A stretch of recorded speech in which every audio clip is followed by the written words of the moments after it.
अब अगला विषय लेते हैं भगवान विष्णु द्वारा गरुड़ को दिए गए महत्वपूर्ण उपदेश।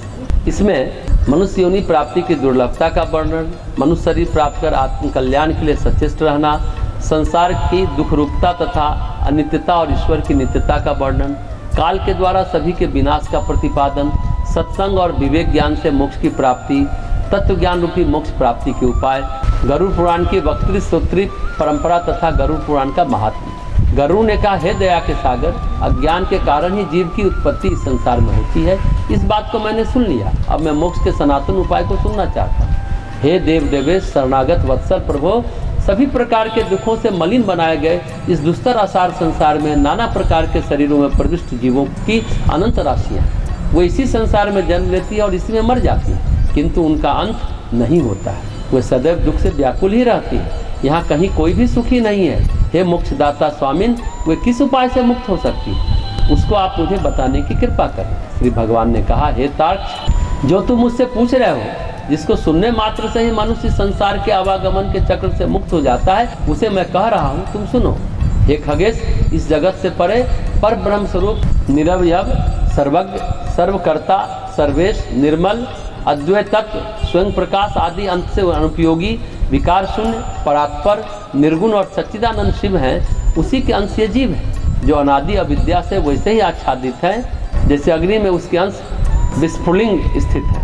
अनादि कर्मों के प्रभाव से प्राप्त शरीर आदि नाना उपाधियों में होने के कारण परस्पर भिन्न भिन्न हो गए। सुख दुख प्रदान करने वाले पुण्य और पापों का उनके ऊपर नियंत्रण है। उसी कर्म के अनुसार उन्हें जाति देह आयु तथा भोग की प्राप्ति होती है। सूक्ष्म या लिंग शरीर के बने रहने तक पुनः पुनः जन्म मरण की परंपरा चलती रहती है। स्थावर कृमि पक्षी पशु मनुष्य धार्मिक देवता और मुमुक्षु यथाक्रम 4 प्रकार के शरीरों को धारण करके हजारों बार उनका परित्याग करते हैं। यदि पुण्य कर्म के प्रभाव से उनमें से किसी को मानव योनि मिल जाए तो उसे ज्ञानी बनकर मोक्ष प्राप्त करना चाहिए। 84 लाख योनियों में भी स्थित जीवात्माओं को बिना मानव योनि मिले तत्व ज्ञान का लाभ नहीं मिल सकता है। इस मृत्यु लोक में हजार ही नहीं करोड़ों बार जन्म लेने पर भी जीव को कदाचित ही संचित पुण्य के प्रभाव से मानव योनि मिलती है। यह मानव योनि मोक्ष की सीढ़ी के समान है। इस दुर्लभ योनि को प्राप्त कर जो प्राणी स्वयं अपना उद्धार नहीं करता है, उससे बढ़कर पापी इस जगत में दूसरा कौन हो सकता है। अन्य योनियों से भिन्न सुंदर सुंदर इंद्रियों वाले इस जन्म का लाभ लेकर जो मनुष्य आत्महित का ज्ञान नहीं रखता है, वह ब्रह्मघाती है। किसी का भी पुरुषार्थ शरीर के बिना संभव नहीं है, अतः शरीर रूपी धन की रक्षा करते हुए पुण्य कर्म करना चाहिए। आत्मा सभी का पात्र है, इसलिए उसकी रक्षा में मनुष्य सर्वदा संलग्न रहे। जो व्यक्ति आजीवन उस आत्मा की रक्षा में प्रयत्नशील रहता है, वह जीवित रहते हुए ही अपना कल्याण देखता है। मनुष्य को ग्राम क्षेत्र धन घर शुभाशुभ कर्म और शरीर बार बार नहीं प्राप्त होता है। विद्वान लोग सदैव शरीर की रक्षा के उपाय में लगे रहते हैं। कुष्ठ आदि महाभयंकर रोगों से ग्रस्त होने पर भी मनुष्य उस शरीर को छोड़ना नहीं चाहता है। शरीर की रक्षा धर्म के लिए, धर्म की रक्षा ज्ञान के लिए और ज्ञान की रक्षा ध्यान योग के लिए तथा ध्यान योग की रक्षा तत्काल मुक्ति प्राप्ति के लिए होती है। यदि आत्मा ही अहितकारी कार्यों से अपने को दूर करने में समर्थ नहीं हो सकता है, तो अन्य दूसरा कौन ऐसा हितकारी होगा जो आत्मा को सुख प्रदान करेगा। यही इसी लोक में नरक रूपी व्याधि की चिकित्सा नहीं की गई तो औषधि विहीन देश यानी परलोक में जाकर रोगी उससे मुक्ति का क्या उपाय करेगा। बुढ़ापा तो बाघिन के समान है। जिस प्रकार से फूटे हुए घड़े का जल धीरे धीरे बह जाता है, उसी प्रकार आयु भी क्षीण होती रहती है। शरीर में विद्यमान रोग शत्रु के सदृश कष्ट देते हैं, इसलिए कल्याण इसी में है कि इन सभी से मुक्ति प्राप्त करने का सत्प्रयास किया जाए। जब तक शरीर में किसी प्रकार का दुख नहीं होता है, जब तक विपत्तियां सामने नहीं आती हैं और जब तक शरीर की इंद्रियां शिथिल नहीं पड़ती है, तब तक ही आत्म कल्याण का प्रयास हो सकता है। जब तक यह शरीर स्वस्थ है, तब तक ही तत्व ज्ञान की प्राप्ति के लिए सम्यक प्रयत्न किया जा सकता है। कोषागार में आग लग जाने पर मूर्ख कुआं खोदता है, प्रयत्न से क्या लाभ। मनुष्य नाना प्रकार के सांसारिक कार्यों में व्यस्त रहने से बीतते हुए समय को नहीं जान पाता। वह दुख सुख तथा आत्महित को नहीं जान पाता। पैदा होने वाले को, रोगियों को, मरने वाले को, आपत्तिग्रस्त को और दुखी लोगों को देखकर भी मनुष्य मोह रूपी मदिरा को पीकर जन्म मरण आदि दुख से युक्त संसार से नहीं डरता। संपदाएं स्वप्न के समान है, यौवन पुष्प के सदृश है, आयु चंचल बिजली के तुल्य नष्ट प्राय है। ऐसा जानकर भी किसको धैर्य हो सकता है। 100 वर्ष का जीवन अत्यल्प है, वह भी निद्रा तथा आलस में आधा चला जाता है। तदंतर बाल्यावस्था, रोग, वृद्धावस्था एवं अन्य दुखों में व्यतीत हो गया और जो थोड़ा बचा वह भी निष्फल हो जाता है। जिस कार्य को तुरंत आरंभ कर देना चाहिए उसके संदर्भ में जो उद्योगहीन होकर बैठा है, जहाँ जागते रहना चाहिए वहाँ जो सोता रहे तथा भय के स्थान पर जो आश्वस्त होकर रहता है, ऐसा वह कौन मनुष्य जो मारा नहीं जाता। जल के फेन के समान इस शरीर को आक्रमण करके जीव स्थित है। यहाँ जिन प्रिय वस्तुओं के साथ सन्निवास है वे अनित्य है। अतः जीव कैसे निर्भय होकर नितांत अनित्य शरीर, भोग और पुत्र कलत्रादि के साथ रहता है। जो अहित में हित, अनिश्चित में निश्चित और अनर्थ में अर्थ को विशेष रूप से जानने वाला है, वह व्यक्ति अपने मुख्य प्रयोजन को नहीं जानता। जो देखते हुए भी गिर जाता है, जो सुनते हुए भी सद्ज्ञान को नहीं प्राप्त कर पाता है, जो सद्ग्रंथों को पढ़ते हुए भी उसे नहीं समझ पाता है, वह देव माया से विमोहित है। काल के इस गहरे महासागर में यह संपूर्ण जगत डूबता उतरता रहता है। मृत्यु, रोग और बुढ़ापा रूपी ग्राहों से जकड़े जाने पर भी किसी व्यक्ति को ज्ञान नहीं हो पाता है। मनुष्य के लिए प्रतिक्षण भय समय बीत रहा है, किंतु वह उसी प्रकार दिखाई नहीं देता जैसे जल में पड़ा हुआ कच्चा घड़ा गलता हुआ दिखाई नहीं देता। कदाचित वायु को बांध कर रखा जा सकता है, आकाश का खंडन हो सकता है, तरंगों को किसी सूत्रादि में पिरोया जा सकता है, किंतु वायु में विश्वास नहीं किया जा सकता है, जिसके प्रलय अग्नि के प्रभाव से पृथ्वी दहकती है। सुमेरु पर्वत विशीर्ण हो जाता है तथा सागर का जल सूख जाता है। फिर इस शरीर के संबंध में तो बात ही क्या। पुत्र मेरा है, स्त्री मेरी है, धन मेरा है, बंधु बांधव मेरे हैं। इस प्रकार मैं चिल्लाता हुआ बकरे के भांति काल रूपी भेड़िया बलात् मनुष्य को मार डालता है। यह मैंने किया है, यह मुझे करना है, यह किया गया है या नहीं किया गया है, इस प्रकार की भावना से युक्त मनुष्य को मृत्यु अपने वश में कर लेती है। कल किए जाने वाले कार्य को आज ही कर लेना चाहिए। जो दोपहर के बाद करना है उसको दोपहर से पहले ही कर लेना चाहिए, क्योंकि कार्य हो गया है अथवा नहीं हुआ है, इसकी मृत्यु प्रतीक्षा नहीं करती। वृद्धावस्था पथ प्रदर्शक है, अत्यंत भयंकर रोग सैनिक है, मृत्यु शत्रु है।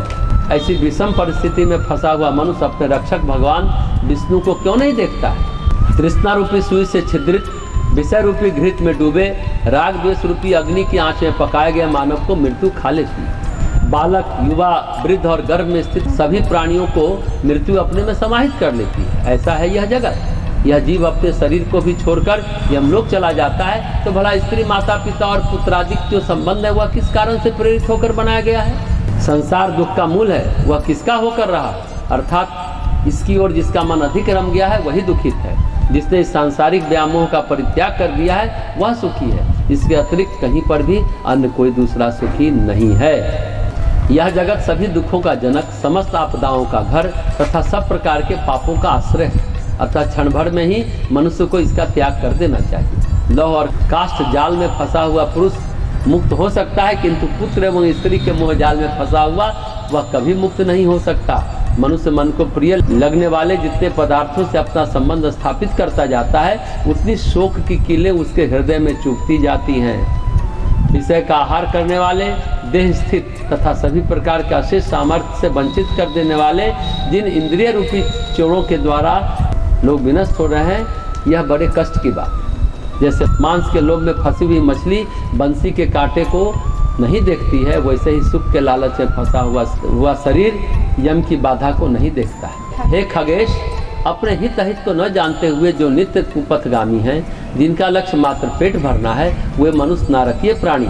निद्रा, भय, मैथुन तथा आहार की अभिलाषा सभी प्राणियों में समान रूप से रहती है। उसमें ज्ञानी को मनुष्य और अज्ञानी को पशु माना गया है। मूर्ख व्यक्ति प्रातः काल में मलमूत्र, दोपहर में भूख प्यास तथा रात में मैथुन और निद्रा से पीड़ित रहते हैं। बड़े दुख की बात है कि अज्ञान से मोहित होकर सभी प्राणी अपने शरीर, धन एवं स्त्री आदि में अनुरक्त होकर जन्म लेते हैं और मर जाते हैं। अतः व्यक्ति को उनकी ओर बढ़ी हुई अपनी आसक्ति का परित्याग करना चाहिए। यदि आसक्ति छोड़ी न जा रही हो तो महापुरुषों के साथ उस आसक्ति को जोड़ देना चाहिए, क्योंकि आसक्ति रूपी व्याधि की औषधि सज्जन पुरुष ही हैं। सत्संग और विवेक, ये दो प्राणी के मल रहित स्वस्थ दो नेत्र हैं। जिनके पास ये दोनों नहीं है वह मनुष्य अंधा है। वह कुमार पर कैसे नहीं जाएगा, अर्थात वह अवश्य कुमारगामी होगा। थोड़ा हट करके अगर हम बात करें और समझने की कोशिश करें कि जाति समाज के द्वारा बनाई गई और वर्ण भगवान के द्वारा बनाया गया, उसका जाति से संबंध नहीं। हमने वर्ण को जाति का पर्याय मान लिया। सत्यकाम शूद्र का पुत्र होते हुए ब्राह्मण है और अजामिल ब्राह्मण का पुत्र होते हुए शूद्र है। जाति से अजामिल ब्राह्मण वर्ण का हो और जाति से सत्यकाम शूद्र वर्ण का हो, लेकिन अजामिल शूद्र है और सत्यकाम ब्राह्मण। गीता में भी भगवान कहते हैं अगर वर्ण जाति का आधार होता तो सत्यकाम ब्राह्मण नहीं होता, और वर्ण जाति का आधार होता तो अजामिल शूद्र नहीं होता। गुण कर्म विभागशः, गुण और कर्म से मनुष्य का वर्ण निर्धारित होता है। जाति का संबंध जन्म से है और वर्ण का संबंध गुण और कर्म से है। एक सुविधा है, यानी हमने ब्राह्मण जाति में जन्म लिया, हमारे पिता ब्राह्मण हैं, तो हमें ब्राह्मण वर्ण की शिक्षा और दीक्षा हमारे अंदर गुण और कर्मों का आरोपण कर सकते हैं, क्योंकि वो ब्राह्मण है।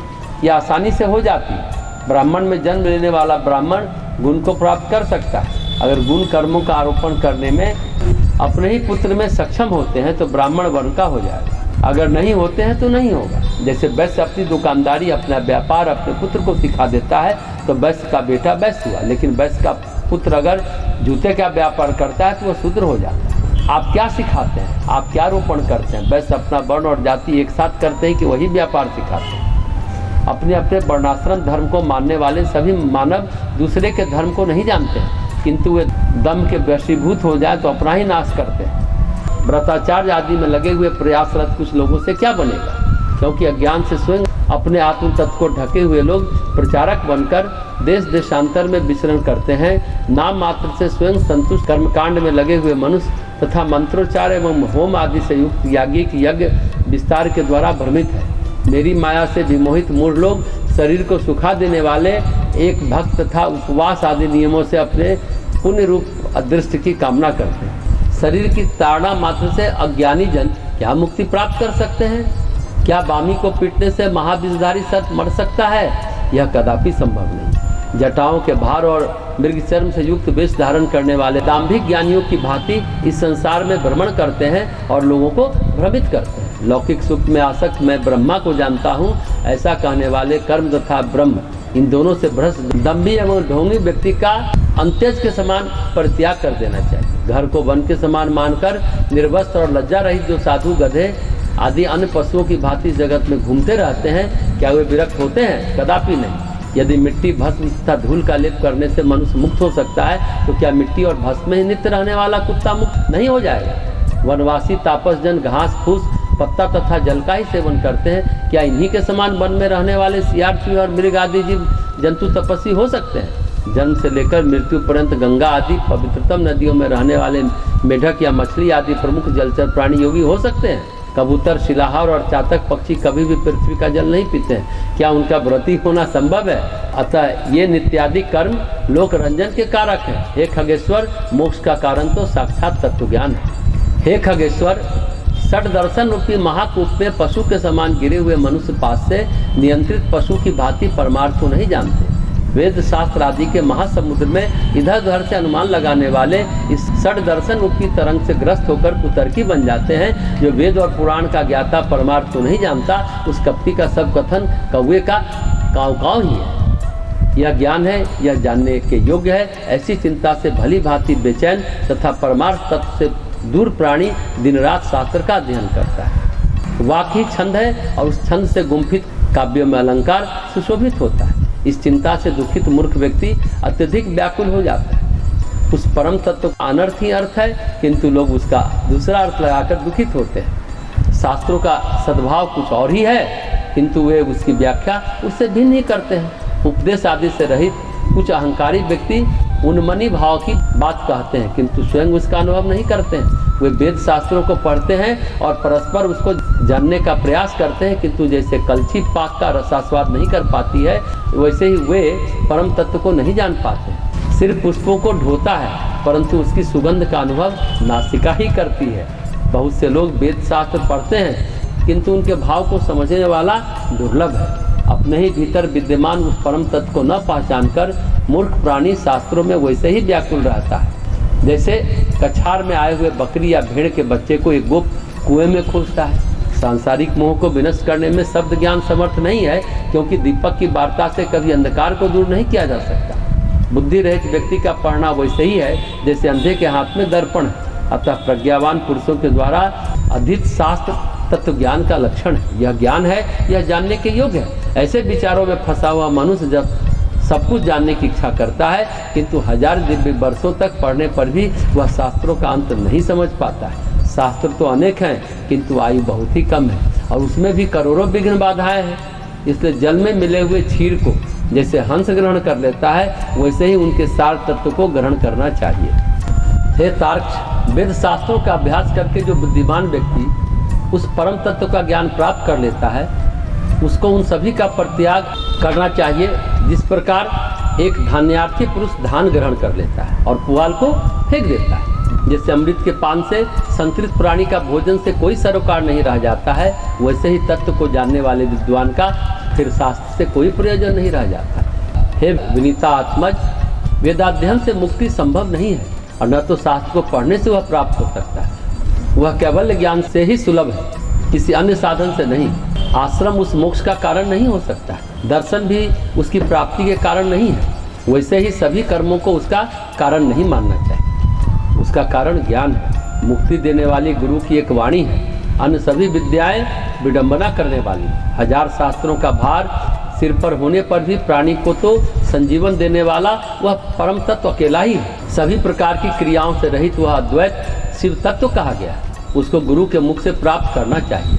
वह करोड़ों आगम शास्त्रों का अध्ययन करने से मिलने वाला नहीं है। ज्ञान दो प्रकार का कहा जाता है, एक है शास्त्र कथित ज्ञान और दूसरा है विवेक से प्राप्त हुआ ज्ञान। इसमें शब्द ही ब्रह्म है ऐसा आगम शास्त्र कहते हैं, वह परम तत्व ही ब्रह्म है ऐसा विवेकी जन कहते हैं। कुछ लोग अद्वैत को प्राप्त करने की इच्छा रखते हैं और कुछ लोग द्वैत को चाहते हैं, किंतु वे सभी यह नहीं जानते हैं कि वह परम तत्व समभाव वाला है, वह द्वैताद्वैत से रहित है। बंधन और मुक्त के लिए इस संसार में दो ही पद है, एक पद है यह मेरा है और दूसरा पद है यह मेरा नहीं है। यह मेरा है इस ज्ञान से वह बंध जाता है और यह मेरा नहीं है इस ज्ञान से वह मुक्त हो जाता है। जो कर्म इस जीवात्मा को बंधन में नहीं ले जाता है वही सत्कर्म है। जो प्राणी को मुक्ति प्रदान करने में समर्थवती है वही विद्या है। इसके अतिरिक्त दूसरा कर्म तो परिश्रम करने के लिए होता है और दूसरी विद्या कला नैपुण्य को प्रदर्शित करने के लिए होती है। जब तक प्राणियों को कर्म अपनी ओर आकृष्ट करते हैं, जब तक उनमें सांसारिक वासना विद्यमान है और जब तक उनकी इंद्रियों में चंचलता रहती है, तब तक उन्हें परम तत्व का ज्ञान कहाँ हो सकता है। जब तक व्यक्ति में शरीर का अभिमान है, जब तक उसमें ममता है, जब तक उस प्राणी में प्रयत्न की क्षमता रहती है, जब तक उससे संकल्प तथा कल्पना करने की शक्ति है, जब तक उसके मन में स्थिरता नहीं है, जब तक वह शास्त्र चिंतन नहीं करता है एवं जब तक उस पर गुरु की दया नहीं होती है, तब तक उसको परम तत्व कथा कहाँ से प्राप्त हो सकती है। तभी तक ही तप, व्रत, तीर्थ, जप तथा होम आदि कृत्य एवं वेद शास्त्र तथा आगम की कथा है। जब तक व्यक्ति उस परमार्थ तत्व को नहीं जान जाता है। हे तार्क्ष, यदि व्यक्ति अपना मोक्ष चाहता हो तो उन सभी अवस्थाओं में प्रयत्नपूर्वक सदैव तत्वनिष्ठ होकर रहे। दैहिक, दैविक और भौतिक इन तीनों तापों से संतप्त प्राणी को धर्म और ज्ञान जिसका पुष्प है, स्वर्ग तथा मोक्ष जिसका फल है, ऐसे मोक्ष रूपी वृक्ष की छाया का आश्रय करना चाहिए। अतः श्री गुरुदेव के मुख से प्राप्त ज्ञान के द्वारा आत्म तत्व को जानना चाहिए। ऐसा करने से जीव इस दुर्धर संसार के बंधन से सर्व सुखपूर्वक मुक्त हो जाता है। तत्व ज्ञान की बात यह है कि जितनी चीजें हैं सब सहयोगी है। यथार्थ ज्ञान क्या है? तत्व ज्ञान यथार्थ ज्ञान है, अपने आत्म स्वरूप का चिंतन करना और यही आत्मा परमात्मा है, इस पर दृढ़ आस्था करना। दृढ़, जिसे दृढ़ भूमि कहते हैं योग की भाषा में, उसमें दृढ़ भूमि हो जाना, किसी भी अवस्था में दृढ़ भूमि हो जाना कि ये आत्मा ही परमात्मा है, इसके अलावा न कोई सत्य है न कोई तत्व है। इस बात पर आस्था करना। आस्था चार चीजें बताती हैं: विचार, आस्था, विश्वास, अनुभव। चार बातें। पहले आपके मन में विचार आते हैं, विचार से पहले आती है कल्पना। कल्पना जब व्यवस्थित होती है, आकार लेती है तो विचार बनता है। कल्पना मन में उठती है, मस्तिष्क उसको आकार देता है तो वो विचार बनता है, विचार कहलाता है। और विचार जब दृढ़ हो जाता है, विचार पर जब आप जम जाते हैं, तब होता है विश्वास। और जब विश्वास में दृढ़ हो जाता है तो आस्था होती है, और आस्था दृढ़ होती है तो वो अनुभूति बनती है। ये क्रमिक रूप से है। कल्पना दृढ़ तो विचार, विचार दृढ़ तो विश्वास, विश्वास दृढ़ तो आस्था, और आस्था दृढ़ तो अनुभूति। श्रद्धा जो है, श्रद्धा आस्था जैसी ही होती है। श्रद्धा और आस्था में थोड़ा फर्क है। आस्था मानसिक होती है, आस्था और विश्वास जब भूल जाते हैं हृदय में तो भाव बन जाता है, और भावना जब शिखर पर होती है तो श्रद्धा बन जाती है। भाव भूल जाते हैं तो श्रद्धा हो जाती है। फिर अनुभूति ऐसे नहीं होती है। अनुभूति के लिए जब मन की मलिनता की परतें खुलती चली जाती है, अगर ये आस्था है कि आत्मा ही ब्रह्म है, कल्पना आई, विश्वास किया, कल्पना की, विचार किया, विश्वास किया, आस्था किया, श्रद्धा भी कर लिया, लेकिन श्रद्धा से अनुभूति तक पहुंचने के लिए आपको आत्म तत्व के अनुसार आचरण करना होगा। जैसे कोई नुकसान पहुंचाए, कोई फायदा पहुंचाए, कोई गाली दे, कोई प्रशंसा करे, आपको ये मालूम है कि ये सब मिथ्या है। आपके मन के मनोभाव जो हैं, मन की उर्मियाँ, मन की तरंगे मारनी पड़ी। आपके मन में आलोड़न है, तरंग की चंचलता है, तो आप अनुभूति को नहीं प्राप्त कर सकते। इसलिए कहा जाता है श्रवण मनन निधिध्यासन। श्रवण मतलब सुनना, मनन मन में उसका मनन करना, चिंतन करना, और निधिध्यासन का मतलब है उसमें डूब जाना, उस विचार के साथ एकाकार हो जाना, एकात्म हो जाना, समाधिष्ठ हो जाना, उस विचार में लीन नहीं विलीन हो जाना। गुरु की बातें विचार तक सीमित नहीं रहे, अनुभूति बन जाए, तब बात बनती है। श्री अरविंद ने इसमें अपनी अनुभूति लिखी है। जो उपनिषद के मंत्रों के साथ, गीता के श्लोकों के साथ समाधिष्ठ हो जाते हैं, विचार में जब आप समाधिष्ठ हो जाते हैं तो अनुभूति क्या होती है? उनको 3 देव दर्शन देते थे। एक मंत्र मूर्तिमान होकर खड़ा हो जाता था प्रकाश के रूप में, दूसरा मंत्र का देवता आकर खड़ा हो जाता था श्री अरविंद के सामने अलीपुर जेल में, और तीसरा मंत्र का ऋषि भी आकर खड़ा हो जाता था। ये होती है अनुभूति। अनुभूति कल्पना नहीं है, अनुभूति है विचार का जीवंत होना। जीवंत होना मतलब चलना फिरना, घूमना टहलना। ये तभी हो सकता है जब चित्त का मैल टूटे, परते टूटे। हे गरुड़, इस तत्वज्ञान का अंतिम कृत्य सुनो, जिसके द्वारा ब्रह्मपद या निर्वाण नाम वाला मोक्ष प्राप्त होता है। अब मैं उसे कहूँगा। अंत समय आ जाने पर पुरुष भय रहित होकर असंग रूपी शस्त्र से देहादि की आसक्ति को काट दे। घर से सन्यासी बनकर निकला धीरवान पुरुष पवित्र तीर्थ में जाकर उसके जल में स्नान करे। तदंतर वहीं पर एकांत देश में किसी स्वच्छ एवं शुद्ध भूमि में विधिवत आसन लगाकर बैठ जाए तथा एकाग्रचित होकर गायत्री आदि मंत्रों के द्वारा उस परम शुद्ध ब्रह्माक्षर का ध्यान करे। ब्रह्म के बीज मंत्र को बिना भुलाए वह अपनी श्वास को रोककर मन को वश में करे। मन रूपी घोड़े को बुद्धि रूपी सारथी द्वारा सांसारिक विषयों से उसका नियंत्रण करे।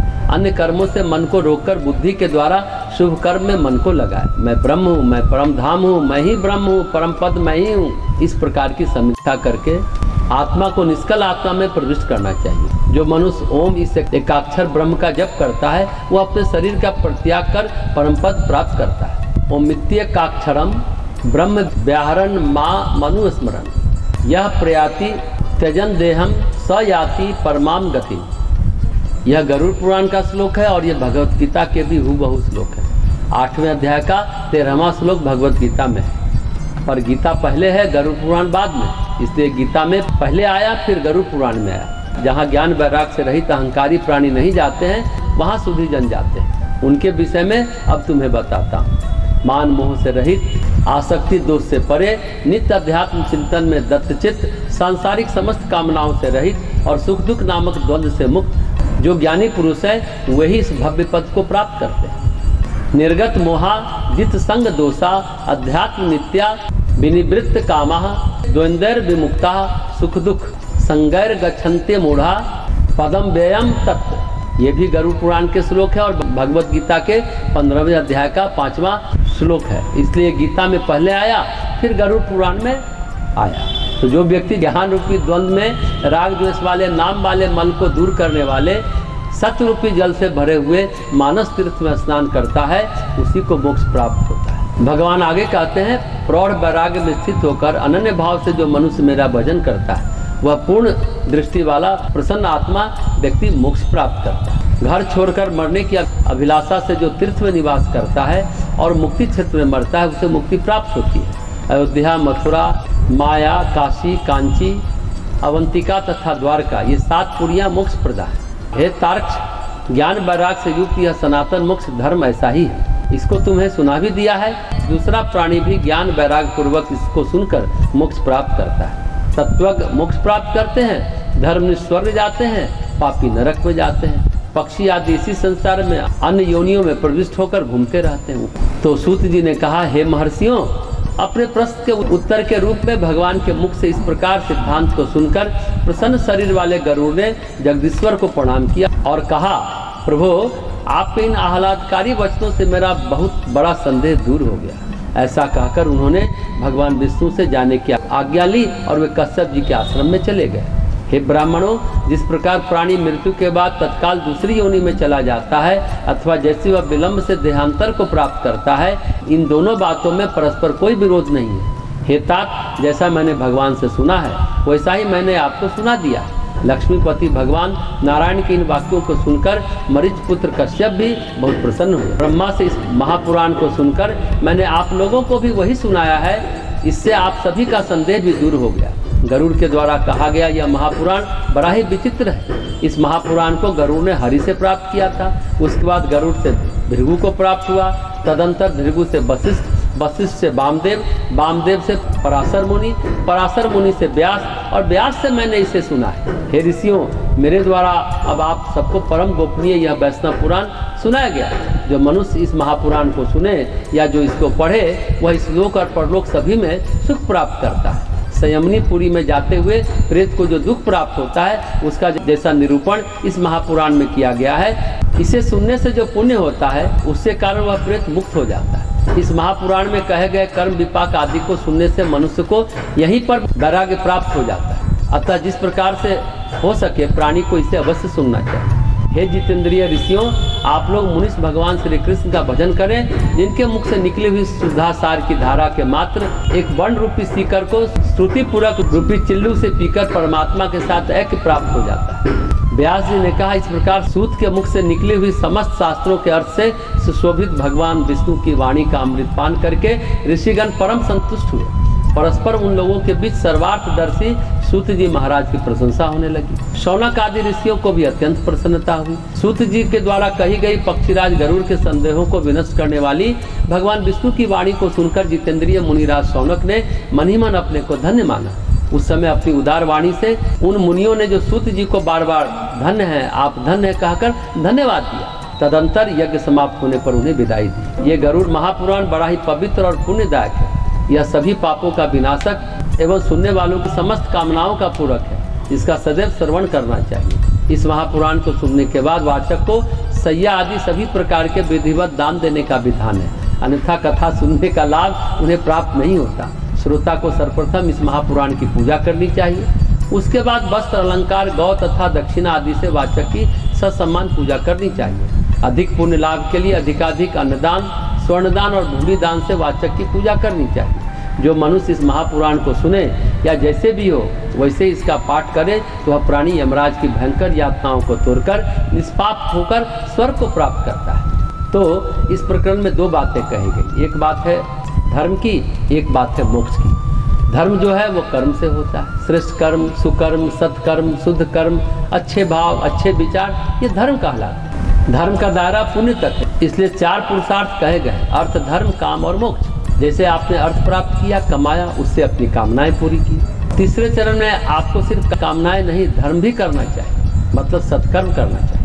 जब आपका पुण्य निष्कामता को प्राप्त करता है तो आपको तत्व ज्ञान होता है, मोक्ष होता है।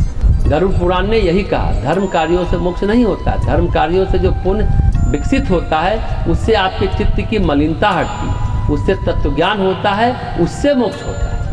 लेकिन दान में एक बात महत्वपूर्ण है, राजा का दान और प्रजा का स्नान। राजा जो दान देने से पुण्य प्राप्त करता है, घोड़ा, हाथी, सोना इत्यादि दान किया, लेकिन जो दरिद्र आदमी है वो श्रद्धापूर्वक गंगा स्नान कर लिया, वो बराबर है, दोनों का फल बराबर है। सारे मैल पाप कट गए, पुण्य बढ़ गया। दान आदि कर्म करने चाहिए, यदि समर्थ हैं तो ज़्यादा करें, अगर सामर्थ्य नहीं है तो ब्राह्मण को चाहिए कि उसका गला न दबाए, पंडित उसका गला न दबाए। गला दबा करके वसूलते हो तो वह दान थोड़े हुआ, वो तो हफ्ता वसूलना हुआ, रंगदारी वसूलना हुआ।